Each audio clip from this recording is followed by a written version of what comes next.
Olá, na aula de hoje nós vamos começar falando da importância da fase nos estados quânticos, tá? Então vamos lá, falar sobre fase e dentro desse tema fase tem dois subtópicos importantes que são fase global e fase relativa. Vamos começar pelo primeiro. Considerando o estado que é dado uma exponencial de θ vezes psi, certo? A gente tem aqui um número complexo normalizado multiplicando um vetor estado psi. Aí a gente tem o seguinte: a gente vai ter, por exemplo, se for executada uma medida cujos operadores vinculados são os operadores M de N, como a gente já está acostumado, a probabilidade da gente obter um determinado resultado M vai ser dado por psi exponencial menos I θ, que é o Bra desse cara. A gente vai ter operador M de M d'H vezes M de M exponencial de θ psi. Essas duas exponenciais multiplicadas dá o resultado 1. Então, o que a gente obtém daqui é psi M de M adjunto M de M psi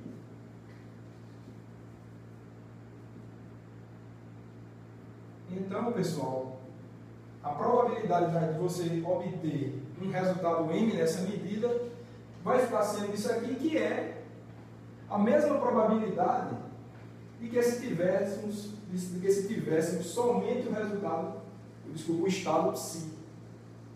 Então, esse fator multiplicativo aqui não fez diferença nenhuma. Concorda que isso daqui, pelo postulado 3 da medida, é exatamente o que a gente obteria caso estivéssemos estudando o estado psi. Tivéssemos preparado o estado psi. O que é que isso quer dizer?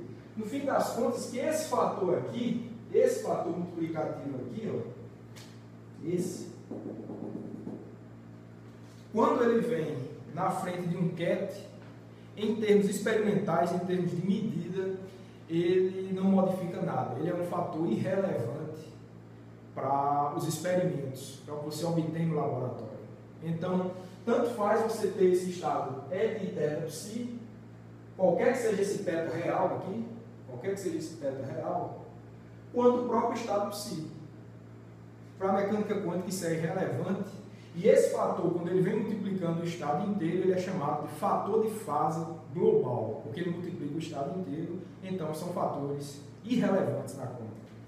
Então, dessa forma, o fator E de θ é irrelevante. Ele é irrelevante.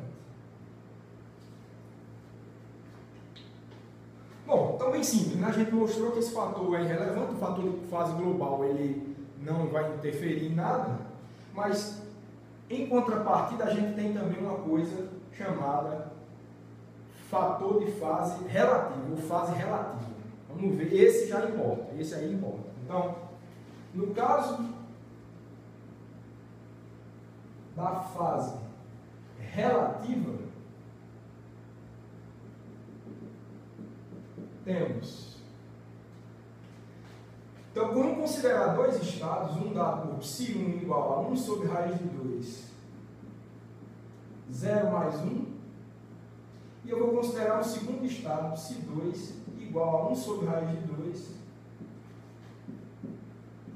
0 menos 1. Olha, pessoal, esses dois estados, eu vou dar um número para essas equações. Aliás, não precisa, vou deixar sem número. essas duas equações, elas mostram estados quânticos de qubit.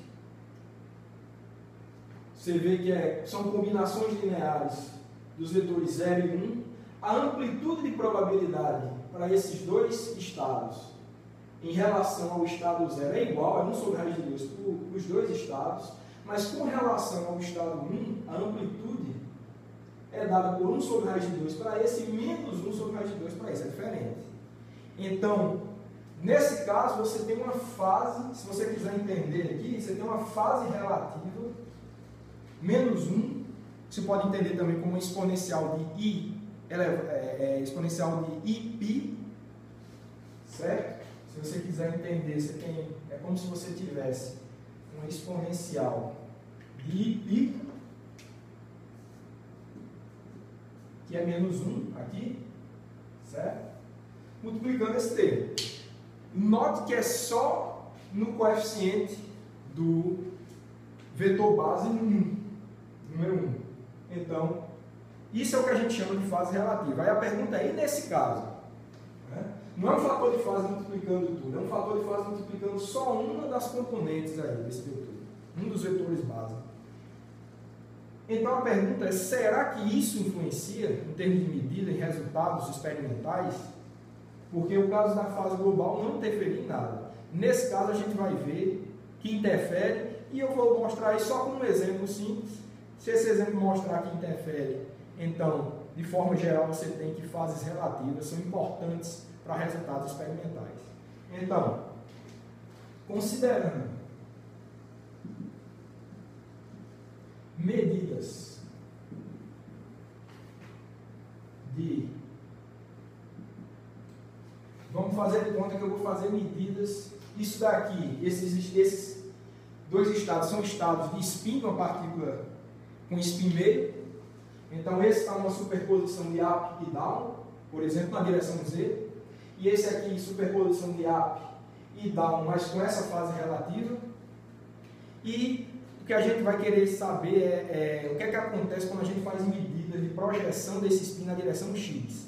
Lembrando que isso aqui seria up e down na direção Z, se a gente fizer medidas de spin na direção ortogonal X. O que é que isso daria?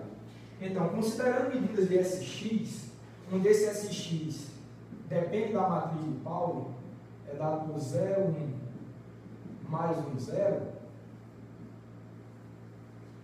certo? A gente tem o seguinte, temos, se você calcular a média de SX para o estado 1, isso aqui vai dar o seguinte, ó, Psi1, SX, Psi1. Eu não vou detalhar essa conta, é simples, vocês já têm condição de fazer esse cálculo. Isso daqui, vocês podem verificar que vai dar exatamente igual a H cortado sobre 2. Tá bom? E por outro lado, se você calcula a média das medidas desse spin na direção X para o estado 2, isso daqui vai dar Psi2, S de X, Psi2. Se você calcula isso daí, você vai verificar que isso daqui vai dar igual a menos H cortado sobre 2. Um resultado totalmente diferente desse. Totalmente diferente.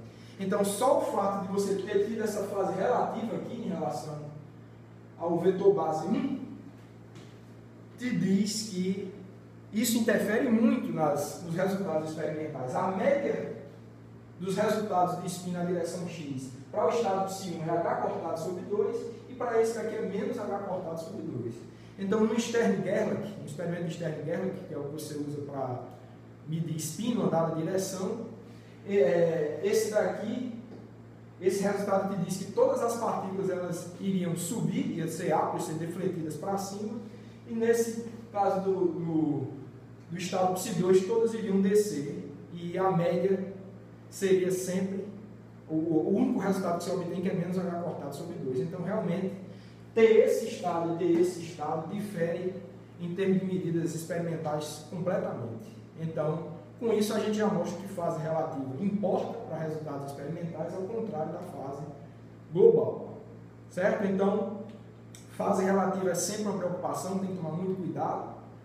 E fase global, ela do ponto de vista de medidas, realmente uma coisa irrelevante. Certo? Bom, então era basicamente essa a mensagem em relação à fase na mecânica quântica. Tem essas duas, uma interfere, a outra não. E o que a gente vai ver agora, quero falar de outra coisa, eu vou falar agora sobre sistemas compostos em mecânica quântica. Para a teoria da informação quântica, esse tema é fundamental, importantíssimo. Vou apagar logo aqui.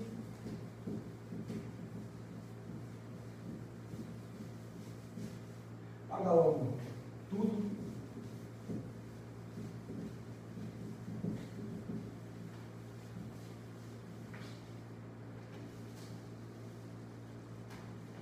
E agora vamos falar de sistemas compostos.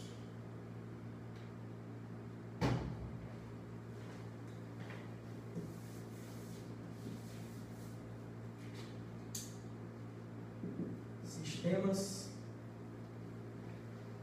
compostos.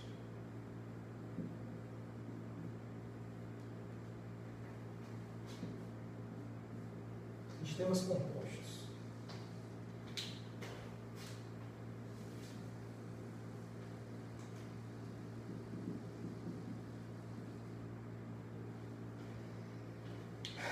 Bom, qual o interesse de sistemas compostos? O que é que eu quero dizer com sistemas compostos? Como é que a gente descreve, do ponto de vista da mecânica quântica, do ponto de vista de álgebra linear, um sistema quântico composto de pelo menos dois sistemas quânticos?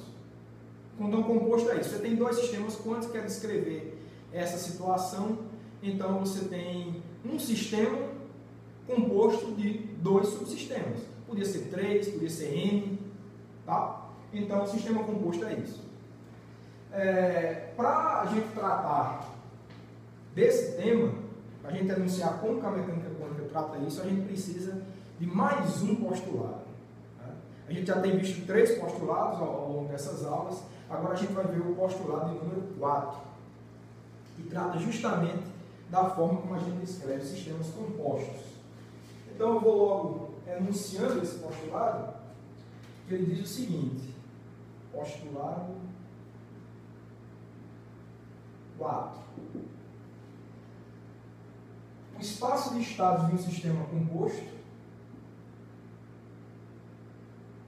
o espaço de estados de um sistema composto é o produto tensorial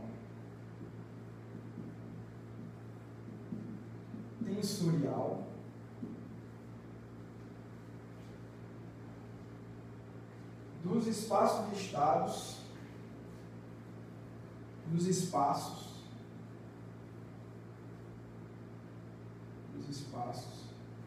de estado individuais de cada constituinte.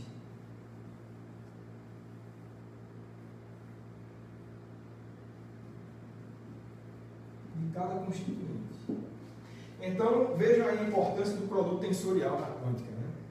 A gente aprendeu naquela revisão de álgebra, e agora o que eu estou dizendo para vocês é que você tem um sistema físico, chamado número 1, sistema quântico número 1, você tem um sistema quântico número 2, o espaço vetorial em que eu vou trabalhar com esses dois sistemas de uma só vez, ele é o espaço vetorial resultante do produto tensorial do espaço do sistema 1 com o espaço vetorial do sistema 2. Quando você junta, você tem um novo espaço vetorial mais abrangente, é lá o cenário, aqui esse é o espaço de Hilbert que você trabalha com o sistema composto desses dois subsistemas.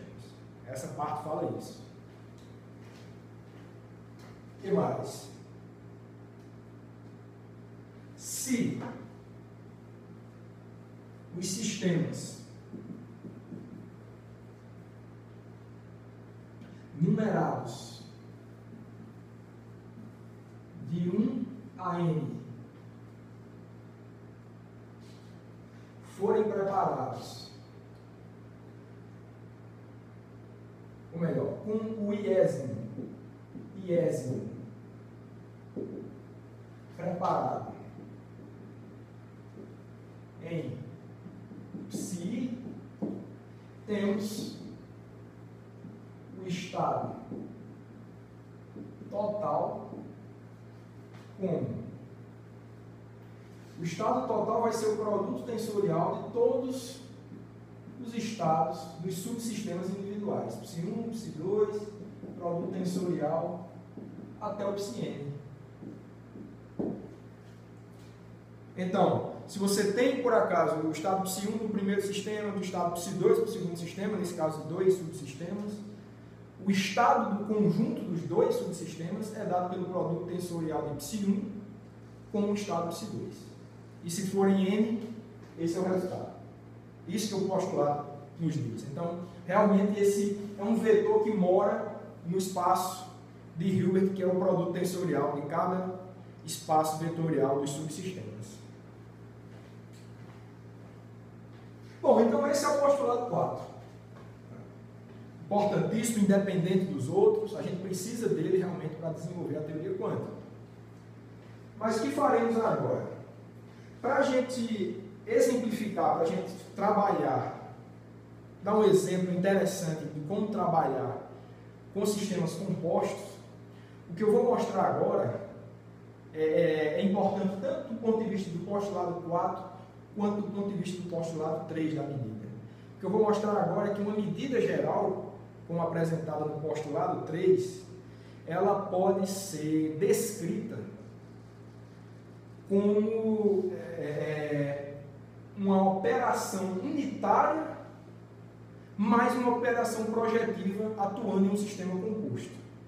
De novo, ela pode ser entendida, uma medida geral, como uma operação unitária sendo aplicada num sistema composto, seguida de uma operação projetiva. Vamos ver como isso é verdade. Lembrando que a medida projetiva é um caso particular da geral, mas a gente pode usar a projetiva mais uma transformação unitária para descrever uma medida geral. Então, descrição da medida geral em termos de um sistema composto. Em termos de um sistema composto. Então, o que a gente vai fazer aqui é o seguinte: a gente vai imaginar a seguinte situação. Suponha que você tem um sistema que você está medindo, sistema quântico que você está medindo, pode ser um qubit se você quiser. Então, eu vou chamar esse sistema de S. Aqui meu sistema S. Eu vou dizer que para descrever esse meu sistema S, eu vou precisar de um espaço vetorial Q, pode ser qualquer. Eu dei um exemplo de um qubit ser uma dimensão 2, mas pode ser um sistema quântico qualquer. Então, para você descrever esse sistema, esse seu sistema que você quer medir, você vai precisar de um espaço vetorial Q, espaço de Hilbert Q. Agora, como é um sistema composto, eu vou precisar de um outro sistema, que eu vou chamar de sistema auxiliar. Então, você tem aqui um sistema auxiliar, que eu vou chamar de A. E para ele, é um outro sistema quântico, segue todas as regras que a gente vem vendo. E muitas vezes esse sistema, pessoal, ele é chamado de ancila. Nos artigos, nos livros de informação quântica, isso é um sistema auxiliar. Então, ancila é um termo que vem do inglês. Não sei, na verdade, a origem, mas nos livros de escrita em língua inglesa, você sempre se chama de sistema de ancila ou de ancillary system. Para a gente tem que entender que é um sistema auxiliar. Nesse caso, ele vai auxiliar em quê? Ele vai auxiliar na medida do sistema S. Ele é um sistema que serve para apontar quais resultados possíveis você pode obter em relação às medidas do sistema S. E esse sistema auxiliar, eu vou dizer que ele tem um espaço de Hilbert M associado a ele, e que, inicialmente, antes da medida, eu vou dizer que esse meu sistema tem um estado geral psi, e o meu sistema auxiliar, ele vai estar num estado zero de pronto para participar da medida, para te ajudar a descobrir quais as medidas, quais resultados você vai obter desse sistema S. Tá? Só para comentar um pouco sobre esse sistema, eu vou dar um exemplo, acho que é importante. Quando você vai fazer uma medida de spin, por exemplo, você usa um aparelho de Stern-Gerlach, né? Só desenhar rápido aqui. Você tem um aparelho ímã, Stern-Gerlach, aí os átomos de prata vêm aqui, defletem para cima ou para baixo. O que é que você mede no Stern-Gerlach? Você usa o Stern-Gerlach para medir projeção de spin. Essa é a medida. Então, nesse nosso caso aqui, o sistema que você está medindo é o spin, né, da partícula, do átomo de prata. Então, esse vetor psi, naquele exemplo, seria um vetor estável associado ao spin do átomo de prata. E quem seria esse estado auxiliar? Teria outro sistema quântico associado, entre aspas, tem um outro sistema quântico, mas não é uma outra partícula, não é nenhum outro elemento, nesse caso aqui do Stern-Gerlach, que você está colocando. Nesse caso do Stern-Gerlach, você está pegando um grau de liberdade extra dessa tua partícula, desse teu átomo de prata, que vai te auxiliar na descoberta do spin do átomo de prata. E quem seria esse vetor, esse sistema auxiliar? Seria a quantidade de movimento linear transversal, vamos chamar isso aqui de eixo Z, seria a quantidade de movimento transversal que esse átomo adquire ao passar pelo experimento. Então, você pode entender ou como um outro sistema, mas não é verdade que é um sistema, é só um outro grau de liberdade desse átomo de prata, mas ele tem um espaço vetorial associado a ele. O momento transversal linear transversal desses átomos de prata tem um espaço de Hilbert associado a ele, que é alheio ao espaço vetorial de spin. Para descrever tudo, você precisa do produto tensorial dos dois. Então, nesse caso, por que ele é auxiliar aqui? Porque justamente, pessoal, o momento linear é quem vai denunciar o spin da partícula. Se esse átomo adquirir, suponha que aqui ele tem zero, ou seja, o momento linear ao longo da direção Z é inicialmente zero, ele nem sobe nem desce, mas ao passar pelo ímã, ele vai adquirir um momento linear positivo, se o spin for up,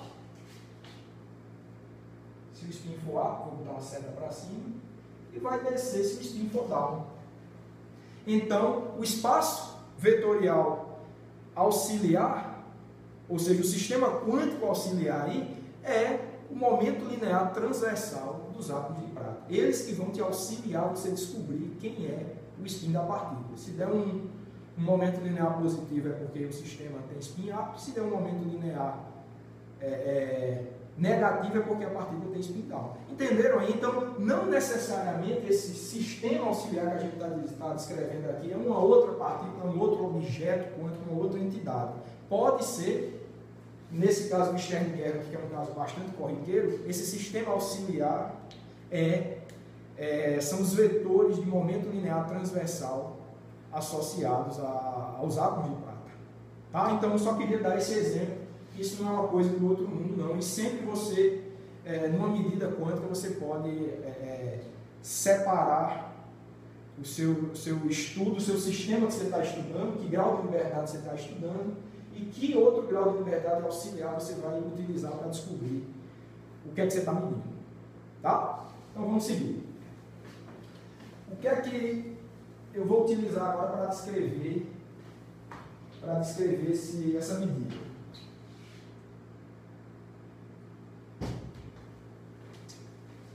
A gente vai supor o seguinte. Então, supondo a transformação, vamos supor a seguinte transformação. Inicialmente, nós temos um sistema composto pelo estado do sistema, produto tensorial. Muitas vezes a gente utiliza essa notação, é mais econômica. Não vou escrever sempre esse produto tensorial, não. Tá? Mas quando vocês virem uma coisa assim, subentenda que tem um produto tensorial aqui. Então, esse é o estado do sistema mais o sistema auxiliar, inicial. E eu vou supor o seguinte, eu vou aplicar uma operação unitária, daqui a pouco eu provo que ela vai ser unitária, e eu vou supor que o resultado disso aqui vai ser um somatório em M, onde M são, de novo, os vários resultados possíveis da medida, um somatório de um operador de medida M, repete o estado psi e vincula, tira esse estado zero, vai mexer, vai ter um estado M associado. Ou seja, para cada resultado da medida sobre esse sistema, S, esse meu sistema auxiliar ele vai ter que ter um estado distinto, M, são M distintos estados, que apontem que resultado possível você está tendo sobre as medidas do sistema S. Então, nesse caso, são M possíveis, você tem um operador de medida, como a gente já conhece, cada um associado a um resultado, e a gente vai supor que esse sistema auxiliar ele tem um espaço de Hilbert tal que dá conta de apontar cada um dos possíveis resultados das medidas sobre o sistema S. Então, a gente vai supor aquela transformação ali. Eu vou dar um número 64 para essa equação, eu acho que é essa a sequência. E respeitando a relação de completeza. Então, a gente sempre está respeitando a relação de completeza para esse M. Esse M, de fato, são aqueles operadores de medida. Então, a primeira coisa que eu quero fazer aqui é mostrar que esse operador U, ele realmente é unitário. Então, note que, se ele é unitário, o que é que quer dizer? Aplicando esse operador U a quaisquer dois vetores do espaço vetorial, o produto interno entre esses dois vetores não pode mudar. Então, vamos fazer o seguinte, ó. Note que esse U, ele atua, pessoal, num espaço vetorial total, do sistema mais auxiliar. Então, a gente nota o seguinte, ó. O produto vetorial entre esse estado aqui, ó, estado φ 0, que é um bra desse tipo aqui, quando aplicado em U, o bra vai ser o dagger, e eu vou fazer o produto interno com outro vetor desse tipo, que vai ser U psi 0. Então, se esse U for unitário, ele não pode alterar esse produto interno. Então, vamos ver o que é que dá isso aqui. Vamos ver o que é que dá o resultado dessa conta, que vai dar o seguinte. Esse U dagger aplicado aqui, ele vai ser o seguinte, ó, você vai ter um somatório em M, nos índices M, somatório em M', para esse caso aqui, a gente vai ter M, a gente vai ter φ, vamos ter o operador M de M' dagger, vamos ter, isso é só essa parte aqui, essa parte de cá. Agora vai na parte de cá, que é uma coisa desse tipo aqui. Então, esse somatório em M' já está aqui. Eu vou tirar, o M está relacionado com esse somatório, agora vem a parte em M', vai ficar assim, M' atuando no restante aqui, que é psi 0.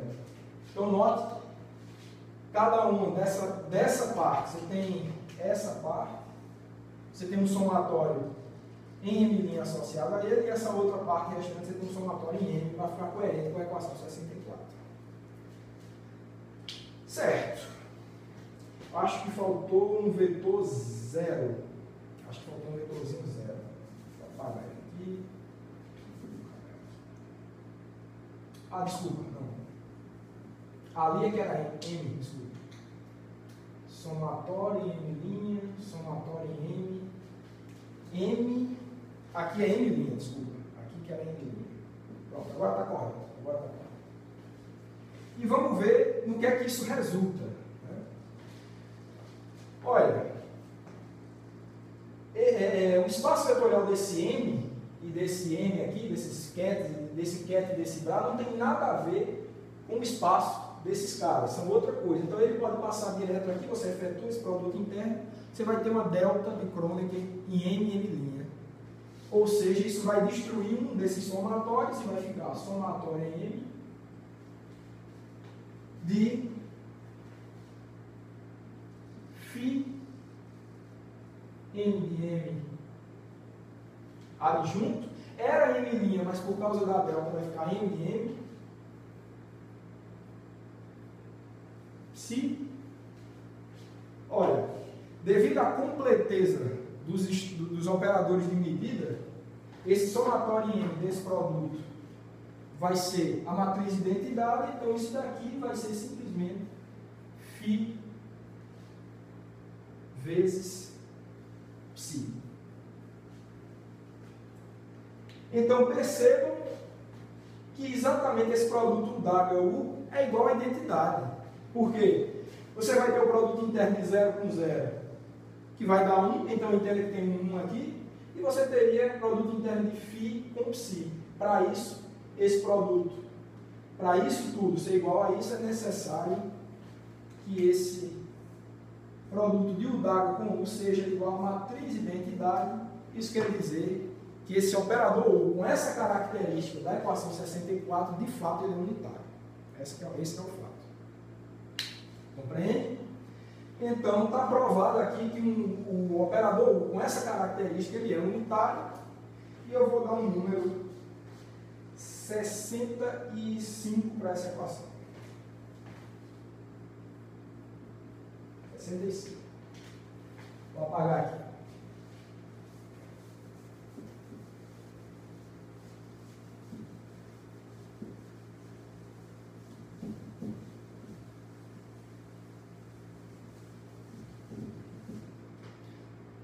Vou apagar esse lado aqui também.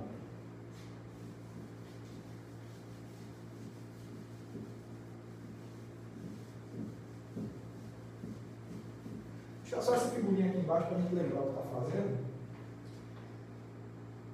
Mas então, eu disse que, só lembrar o que, é que a gente está fazendo aqui. Eu quero mostrar que uma medida geral, ela pode ser descrita com uma operação unitária, e essa é a operação unitária que a gente vai precisar, seguida de uma operação projetiva. Então, vamos ver que operação projetiva é essa, que medida projetiva é essa. Então, supondo agora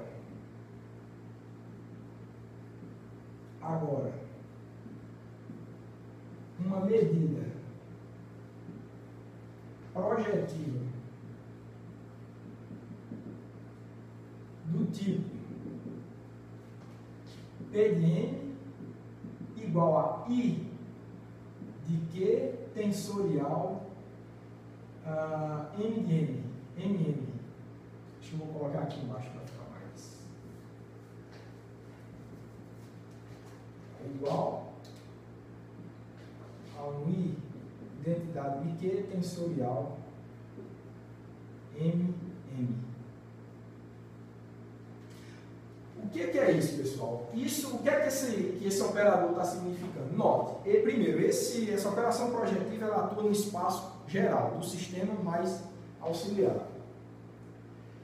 Essa operação projetiva é o produto tensorial de uma identidade no espaço Q, I de Q, que é uma identidade do espaço Q. O que é que isso quer dizer? Você não vai mexer em nada no espaço do sistema, que é o espaço vetorial que tem Q, é o espaço do sistema, você deixa tudo como está. A sua projeção no estado M vai ocorrer somente no estado, no espaço vetorial do auxiliar A, que é o espaço vetorial M. Então, é esse tipo de medida projetiva que eu quero aplicar agora, após a aplicação da evolução unitária que tem ali. Vamos ver o que é que acontece.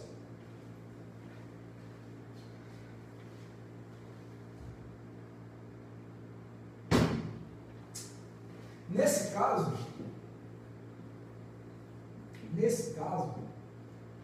temos, você vai ter o seguinte, ó, a probabilidade de você obter um dado resultado M nessa sequência, né, você vai fazer uma projeção e você quer saber qual é a probabilidade de você obter um resultado M. É uma medida projetiva, qual a probabilidade de você obter o resultado M. Isso é dado pelo quê? O vetor que evoluiu, o vetor total que evoluiu de acordo com a transformação unitária, então vai ser o seguinte, igual a 0, psi, o d'H, o AH. Aqui a gente precisaria daquele M adjunto vezes M de M adjunto vezes M de M. Para o caso do projetor, você só precisa do próprio estado, porque o produto de projetores, de um projetor com o adjunto dele é o próprio projetor. Então você só precisa, é só lembrar lá daquela parte que a gente estudou de medidas projetivas. Então aqui você só precisa do operador P de N, que é esse aqui, aplicando o próprio vetor ket, que vai ser psi 0. Psi 0. O que é que vai resultar isso daí? O que é que vai resultar? Vamos fazer a operação unitária de acordo com a equação 64. Isso vai dar o seguinte. Isso vai dar 0. Desculpa. Você vai ter, de acordo com a equação 64, você vai ter um somatório em M'. Você vai ter um somatório em M duas linhas. Vocês vão entender o que é. Que vai ser o seguinte. Aqui você vai ter M', psi, M adjunto de M', a gente vai ter agora a projeção, que vai ser o I de Q, tensorial, projeção M de M, e agora a evolução do U, que vai ser, U aplicando nesse estado aqui, que vai ser, o somatório vai ser em duas linhas, e o que a gente vai ter agora é vezes, tá? M de M duas linhas, no estado psi, M duas linhas. M duas linhas. Vamos ver no que vai resultar isso daí. Vamos ver no que vai resultar. Vou apagar aqui esse lado.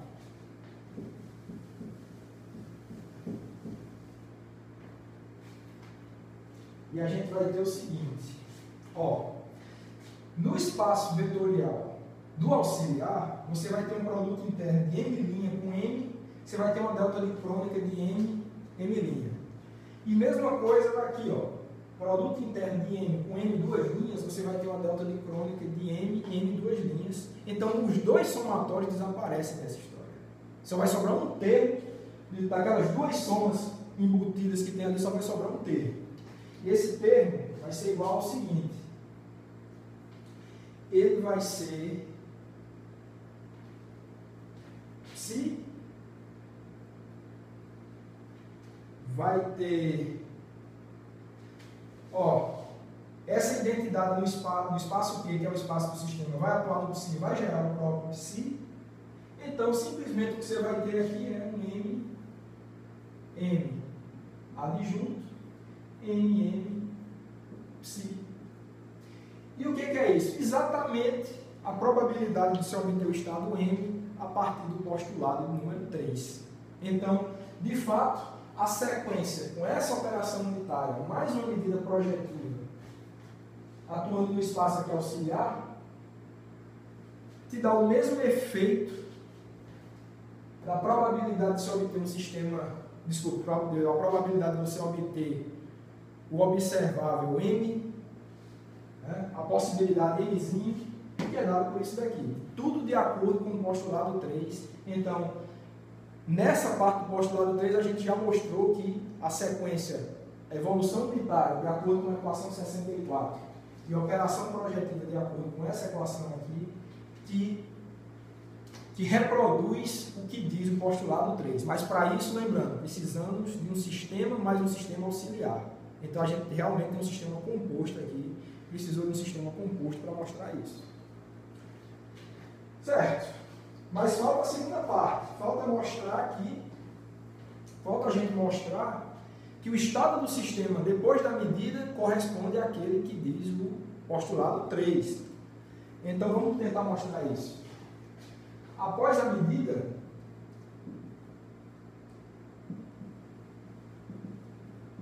temos. O que é que você vai ter após a medida? O seu sistema, que inicialmente era psi 0, inicialmente sistema e auxiliar. Depois que for feita a medida, o que é a medida? É uma medida projetiva, P de M, atuando no sistema evoluído de acordo com isso aqui, que é o psi 0 dividido pela raiz do produto interno desse estado com ele mesmo, que vai ser o seguinte: 0 psi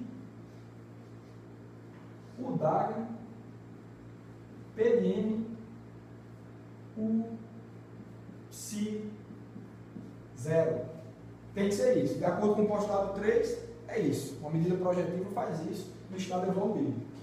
E o que é que isso representa? O que é que isso representa? Bom, isso vai nos dar o seguinte: esse U, quando aplicado aqui, a gente já sabe o que é que acontece. Vai acontecer isso que tem aqui na equação 64. E quando for depois aplicada a operação de projeção P de M, você só vai ficar com um dos termos dessa parcela toda. Vai ficar com o termo que corresponde ao estado M. Então, o que você vai ter aqui é simplesmente um dos termos M de M, psi M, dividido pela raiz disso daqui, mas isso que está dentro do radical é exatamente esse cálculo que a gente fez aqui, que a gente desenvolveu e encontrou isso, que é exatamente raiz de psi M de M adjunto M psi. Exatamente isso. De novo, pessoal, também de acordo com o postulado 3 da medida. Então, o que a gente mostrou aqui, acho que vou dar um número 66 para essa equação. 66. O que a gente acabou de mostrar é que tanto a parte do postulado 3 que fala sobre as probabilidades de obter qualquer das possibilidades do observável e o estado depois da medida estão de acordo com essa descrição que a gente está fazendo de ter um sistema composto entre o sistema que você está medindo mais um sistema auxiliar, a aplicação de uma operação unitária seguida de uma operação projetiva no espaço auxiliar. Isso descreve totalmente. E essa era a nossa proposta, né? Mostrar que um sistema composto, evoluindo unitariamente, seguido de uma operação projetiva, descreve uma medida generalizada de acordo com o postulado 3. Então está mostrado esse fato. Tá bom? Certo. Vamos seguir aqui. Vamos seguir.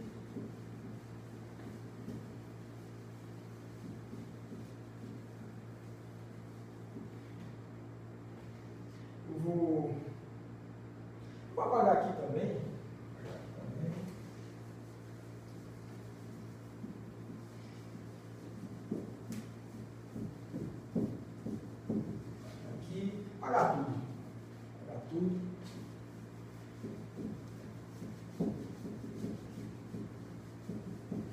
eu só vou rapidamente agora trocar um pouco da tinta desse lápis. Acho que está acabando. Só um segundo.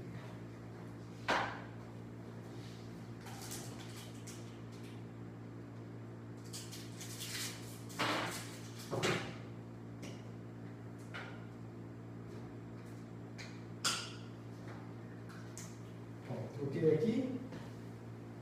E agora, o que a gente vai ver agora é uma coisa fundamental para o estudo de sistemas quânticos compostos, que é a questão do emaranhamento. Todo mundo já ouviu falar, acho que é um dos termos mais falados na teoria quântica, está bem difundido realmente esse estudo, e eu quero mencionar a noção de emaranhamento logo a partir de agora. Então essa noção vai surgir em vários momentos desse curso. Acho que a primeira vez que eu estou falando é agora, então eu acho que é o momento de realmente comentar um pouco sobre o que é emaranhamento, estados emaranhados. Tá?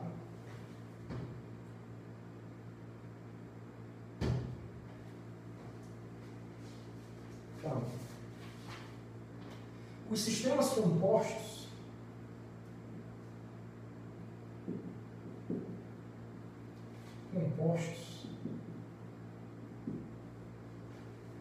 permitem a ideia de emaranhamento.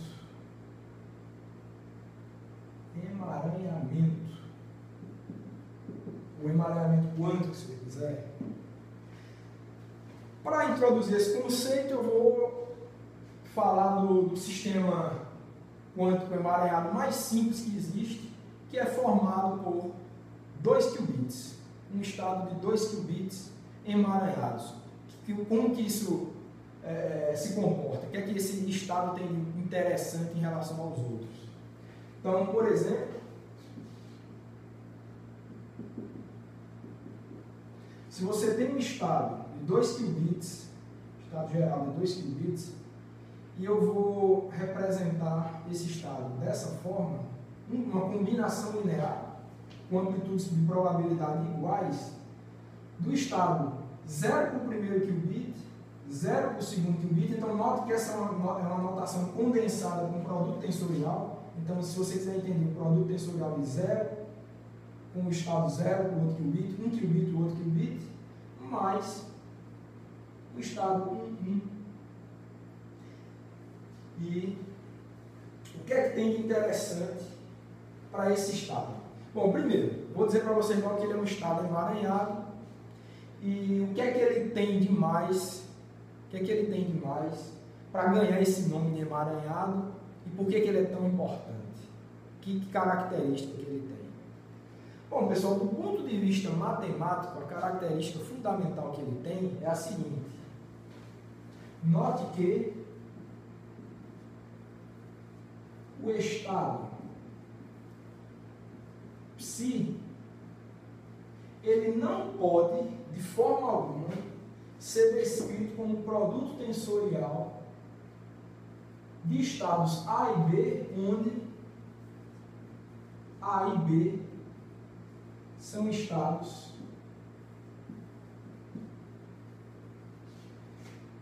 de 1 qubit. O que é que isso quer dizer? Então, de novo, isso daqui que eu estou falando para vocês é um estado de 2 qubits.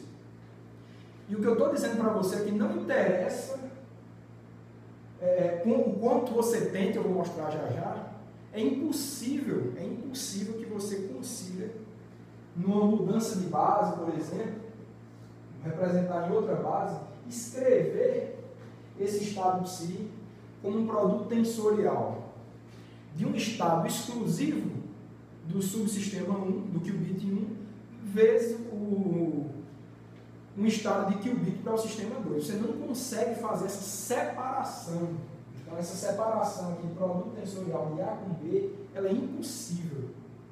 Então, pelo fato de ser impossível, então eu já posso adiantar para vocês o que é que a palavra emaranhamento significa. A palavra emaranhamento, no caso, ele é um conceito matemático que é contrário ao que diz a palavra separável.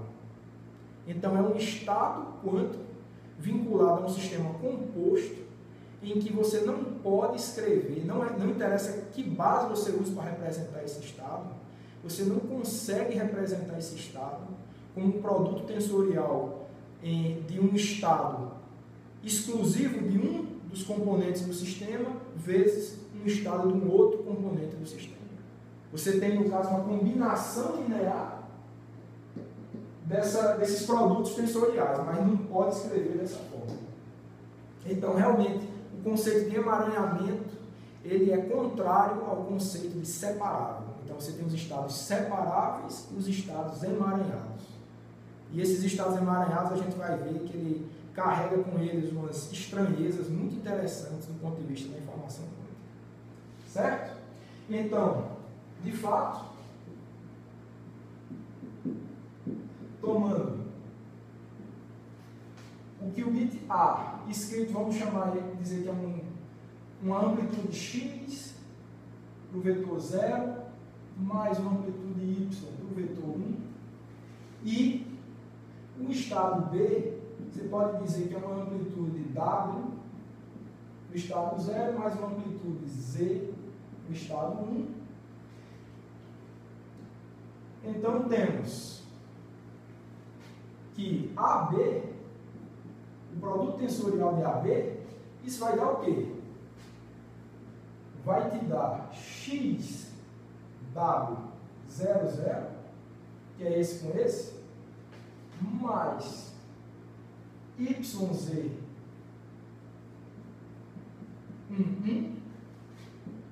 mais XZ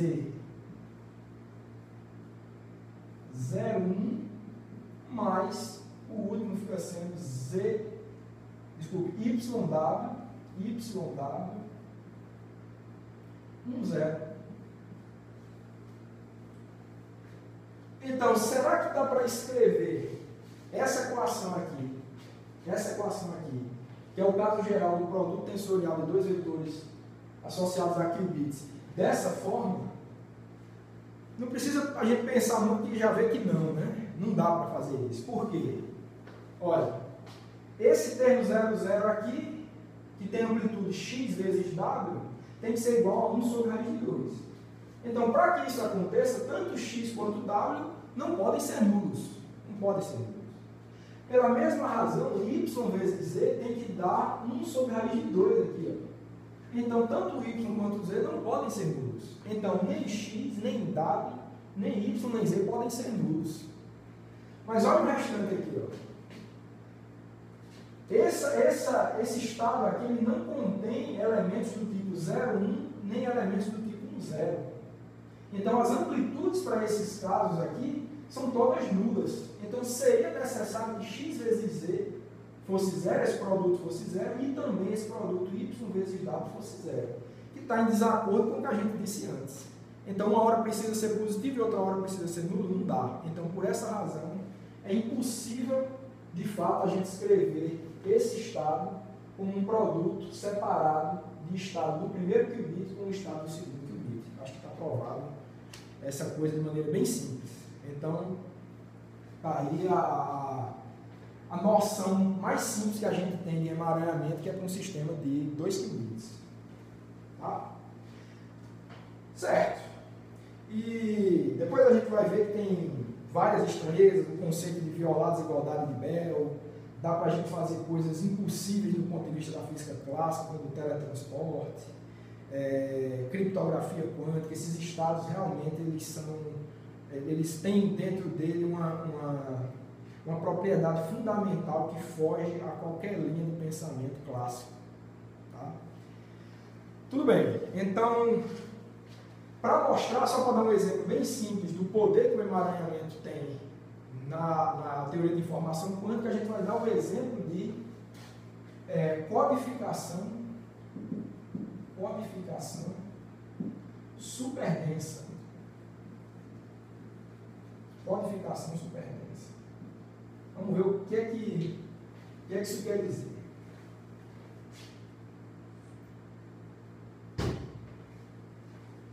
Bom, pessoal, vamos fazer o seguinte. Uma coisa que a gente já está acostumado, imagine duas pessoas, Alice e Bob. A Alice é a emissora e o Bob é o receptor de estados quânticos. Então está aqui a Alice. Toda a aula agora a gente está falando nesses dois personagens, né? Então você tem aqui a Alice e aqui você vai ter o Bob.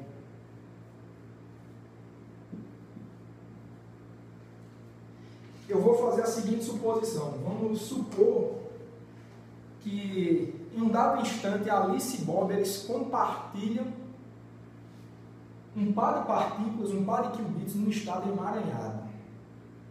O que é que isso quer dizer? Que ela vai ter um qubit, vou fazer assim.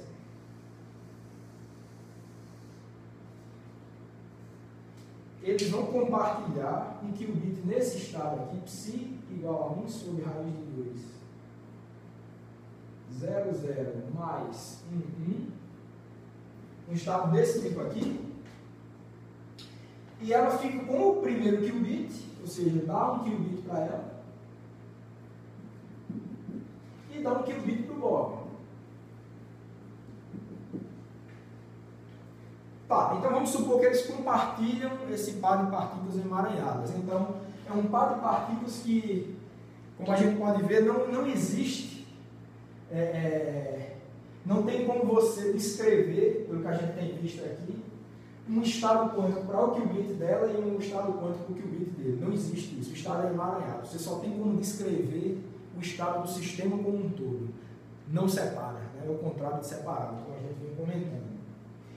E vamos supor que a Alice ela tem um objetivo, que é enviar uma mensagem para Bob, uma informação para Bob, do ponto de vista clássico, de teoria clássica de informação, e essa informação ela tem 2 bits de quantidade de informação, 2 bits.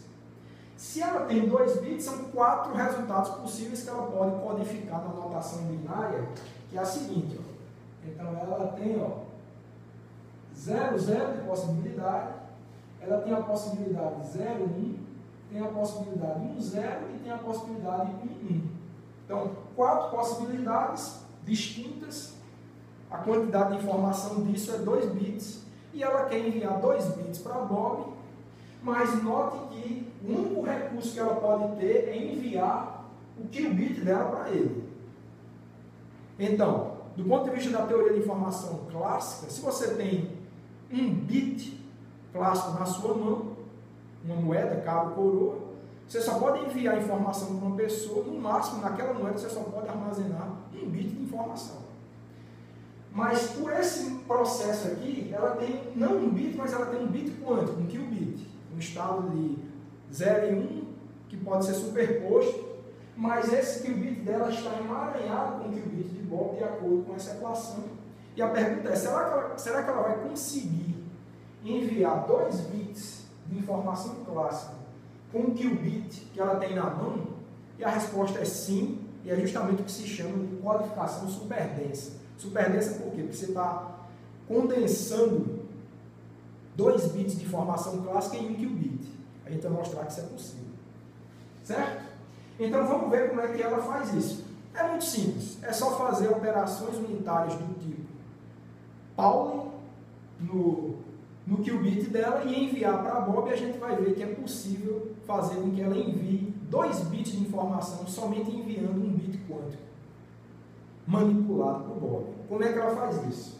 Se ela quiser enviar a sequência, a primeira sequência de bits 00, que é essa daqui, ó, vamos supor que ela quer enviar comunicar esse resultado aqui para o Bob, a sequência 00. Como é que ela tem que fazer? Por esse protocolo que eu estou descrevendo aqui para vocês, ela não precisa fazer nada no qubit dela, só enviar para o Bob. Então, o que quer dizer isso? Ó, isso é não fazer nada no qubit dela, Bob nunca vai fazer nada no qubit dele, então significa aplicar 2 transformações de identidade em cada um dos qubits. Então, o que é que isso quer dizer? Você vai aplicar uma identidade para o qubit de Alice, produto tensorial com uma identidade do qubit de Bob, aplicado no estado psi, isso vai dar o quê? Identidade vai dar exatamente o estado original que eles dois têm. 1 sobre raiz de 2, 0, 0, mais 1, 1. certo? Mais um 1. Deixa eu só apagar aqui.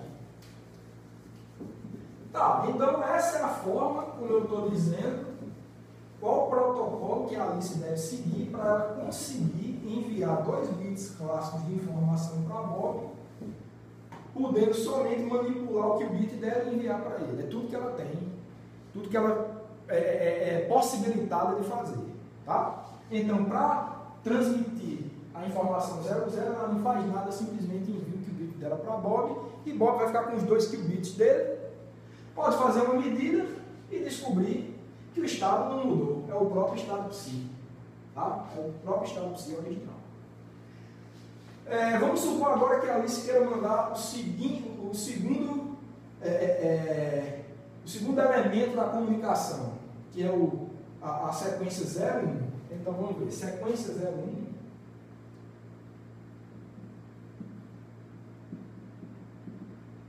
Para fazer isso, o que eu vou dizer para vocês que ela tem que fazer é o seguinte: ela vai aplicar a porta, a matriz de Pauli Z no qubit dela, depois mandar para Bob. O que é que essa porta Z vai fazer? Então, ó, a operação que tem que ocorrer no sistema composto é operação de Pauli Z no qubit de Alice, produto tensorial com uma identidade para Bob, porque Bob nunca faz nada no qubit dele, tá? Para que isso funcione, Bob não pode mexer no qubit dele antes que receba o de Alice. Quando atuado essa operação no par de qubits original, que é esse daqui, o que é que vai acontecer? Só para lembrar, pessoal, a matriz Z ela é uma matriz do tipo 1, 0, 0, menos 1. Tá bom? Então, se o estado for 0, não acontece nada no estado. E se o estado for 1, você vai dar uma fase de menos 1 nele. Então, o que é que vai acontecer? Para a Alice aplicar a porta Z no qubit dela, quando é 0 não acontece nada, e quando é 1, vai ter que dar uma fase menos 1. Então, o resultado disso daqui vai ser 1 sobre raiz de 2, 0, 0 repete, e esse aqui vai adquirir uma fase menos 1. Então, vai ficar menos 1, 1. Então, se a Alice faz essa transformação aqui, ela vai se obter um estado composto diferente do primeiro. Então é assim, aí ela envia para Bob e Bob vai ter esse estado ao invés desse. Tá, e continuando, se ela quiser enviar a sequência 1-0, que é outro possível dado da comunicação. Então, sequência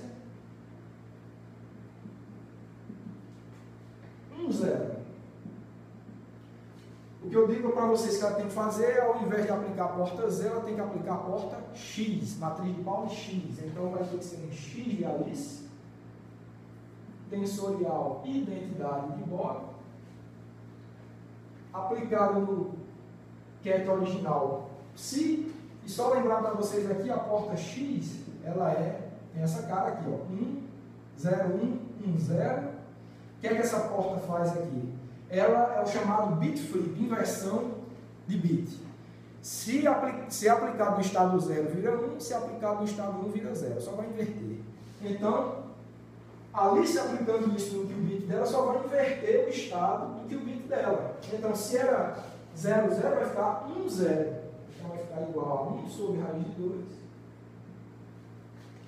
1 sobre raiz de 2, que multiplica 1, 0, mais, esse aqui vai inverter, era 1, vai ficar 0, 1.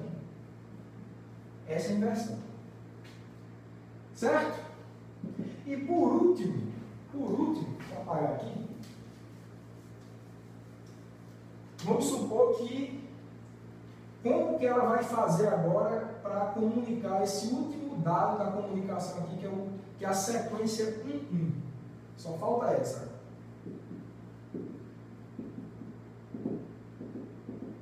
Para comunicar a sequência 1-1, o que eu digo a vocês que ela precisa fazer é aplicar a porta I, fase global I, vezes a matriz de Pauli Y, produto tensorial com a identidade de Bob, tudo isso aplicado no estado psi, e Isso daqui, pessoal, vai dar igual ao seguinte, ó, só para lembrar, a matriz de Pauli Y, ela tem essa cara aqui, ó, 0, menos I, 0.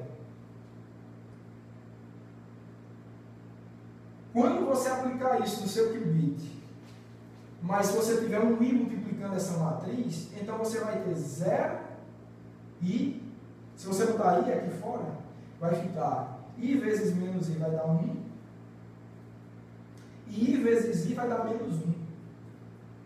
Então ela vai inverter se o bit for 0, para o qubit de Alice. Se o qubit de Alice for 0, a porta I vezes Y vai dar 1. E se ela tiver o qubit 1, vai dar menos 0.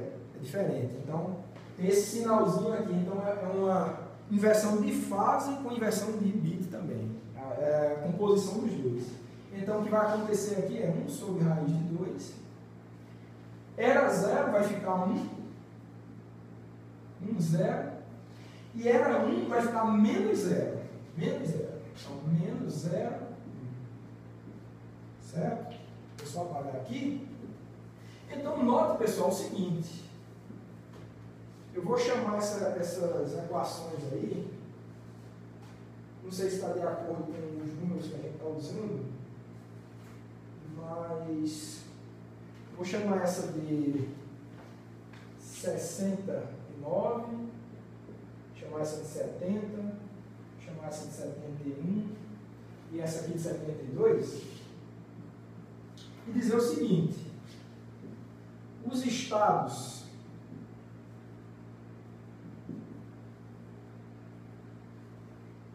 das equações 69 até 72 são ortogonais e formam a base de Bell. Formam a base de Bell. O que é que eu quero dizer, pessoal? Olha, de acordo com esse protocolo aqui, existem essas 4 possibilidades distintas: a Alice não fazer nada, a Alice aplicar a porta Z, a Alice aplicar a porta X e a Alice aplicar a porta I seguido de Y. Fazendo isso, o estado geral do sistema dos 2 qubits assume 4 diferentes formas. Eu estou dizendo para vocês, vocês podem provar, vocês sabem fazer isso, vocês podem provar que esses 4 estados eles são mutuamente ortogonais. Eles geram o espaço de 2 qubits, ou seja, eles são uma base com um estado de 2 qubits, e é uma base importante. Eu estou chamando aqui de base de Bell, porque é uma base composta de 4 elementos base, todos eles emaranhados, então é uma base importantíssima na teoria de informação quântica. E o fato de eles serem ortogonais entre si, pessoal, diz uma coisa muito importante que a gente já sabe: eles podem ser distinguidos entre si. É possível você executar uma medida que consiga distinguir esses 4 estados entre si. Então, se você consegue fazer isso, distinguir, então, de acordo com a operação que a Alice executa no qubit dela, ela gera 4 estados distintos, distinguíveis, de 2 qubits. Bob, que vai ter no final a posse dos 2 qubits, ele pode executar a medida de descobrir que manipulação a Alice fez lá, ou seja, ele pode descobrir que informação, dentre essas 4 possíveis, a Alice está me enviando para ele. Então percebam que isso, graças ao emaranhamento, somente manipulando um qubit e enviando para Bob, foi possível a Alice enviar 2 bits clássicos de informação para ele. Coisa que na física clássica você não teria essa possibilidade. Ou ela tem um bit na mão, ela só pode enviar um bit de informação para ele. Se ela tiver 2 bits na mão, vai enviar 2 bits. É possível enviar 2 bits de informação para Bob e assim sucessivamente. Mas aqui não. Devido a esse recurso do emaranhamento, a Alice, com um bit quântico na mão dela, é possível ela manipular e enviar para Bob. Bob, quando receber, faz uma medida conjunta nesses 2 qubits, o que ele já tinha recebido, e vai poder distinguir entre 4 estados distintos e identificar que elemento dos 2 qubits de informação a Alice enviou para ele. Então está aí a noção de condensação superdensa. Realmente é uma dos protocolos mais famosos e importantes de informação quântica, e é possível graças à noção de emaranhamento, uma coisa exclusiva da física quântica. Então, a física clássica não permitiria de forma nenhuma esse tipo de ação, esse recurso que a Alice tem, graças ao emaranhamento. Então, eu espero, como primeira ilustração da força, da importância que o emaranhamento tem na física quântica, que é essa codificação superdensa, né?